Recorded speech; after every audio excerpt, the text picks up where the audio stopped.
Joining me now is Mississippi Congressman Benny Thompson. He's the chair of the Homeland Security Committee, which led the negotiations on the commission. Congressman, thank you so much for being here tonight. Thank you for having me. So this agreement got bipartisan support in your committee. Are you optimistic that that will also be the case in the chamber when it's up for a full vote? Well, I'm very optimistic. We've been working for a better part of 4 months to put this commission product together. We finally produced the product last week and filed it. We go before a Rules Committee on Tuesday morning, and we hope by Wednesday or Thursday to have a vote on the floor. What if Republicans vote the deal down in the House or Senate? What can be done without Republicans? Well, I'm optimistic. I see us passing it in the House with bipartisan support. I hope we can get it passed out the Senate. If we don't, then the Speaker will have some options open to her. She can create a body made up of people she designates as a special committee to look at it. So there are options, but what we're looking for is this commission to do its work. We want to hire some of the best staff. We want to pick some of the most talented commissioners to serve on there. And by the way, no government person can be on the commission. No members of Congress can be on the commission. We've done what we think to prove the objectivity of this commission, which we think the public needs at this point. So what are your goals with the commission? What are your hopes for the January 6th commission in the event, and you're optimistic about this, in the event that Congress votes and it's formed and it happens? Well, we want to see the facts and circumstances that got us to January 6th. Is it something our intelligence agencies missed? Is there something that we could have done better? Hopefully from this report, they will give us some recommendations that we can put in law to protect the citadel of democracy, which is the United States Capitol. As you know, the last time the Capitol was attacked was in 1814. And so here we have on January 6th of this year what occurred. Not only is it embarrassing, it's dangerous. We put Capitol policemen, their lives at risk. Some of them are still being hospitalized for injuries. And the fact that in America, we normally settle our differences at the ballot box. Can you imagine every city election, every county election, every state election, if you got upset with who won, then you just tear the place up. This is not the democracy that we hold dear here in this country.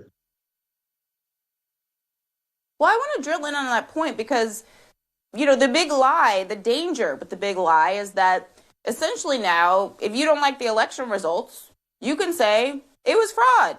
It was a hoax. It was, you know, and lie about the result. And now with the insurrection in the rearview mirror essentially sets the precedent. If there's no accountability for that, that political violence is somehow acceptable. Is that the danger that you see if the commission doesn't go forward and there's a full accounting of what happened? Well, there's no question about it. When you look at the facts around the election, Republicans basically conducted elections in the communities that are in question. So for the Trump losers to be upset with Democrats doesn't make sense. But the other thing is for the president to invite those individuals to Washington on January 6th. If you remember, he tweeted, "Come to Washington on January 6th, it will be wild." And so really, we didn't know how wild, but it's unfortunate that he precipitated everything on that day. But we as a democracy, we as members of Congress, We have to put this commission in place, study what happened, and then come back and tell members of Congress, if you want to protect the United States Capitol, if you want to protect the public, these are the things you should do. And as you know, we patterned this after the 9/11 Commission, when we had the attack in New York, the Pentagon, and other places. We took and put together the frameworks of a commission. They met, came back, gave us what we thought would be the way forward. And to our credit, we've been safe ever since. Hopefully, when this commission does its work by December 31, we'll have the same facts and figures to do that. In terms of the bipartisan agreement, a piece of that is about subpoena power, which is going to be very critical and perhaps, as I said in the open, a reason why Kevin McCarthy might be a little nervous.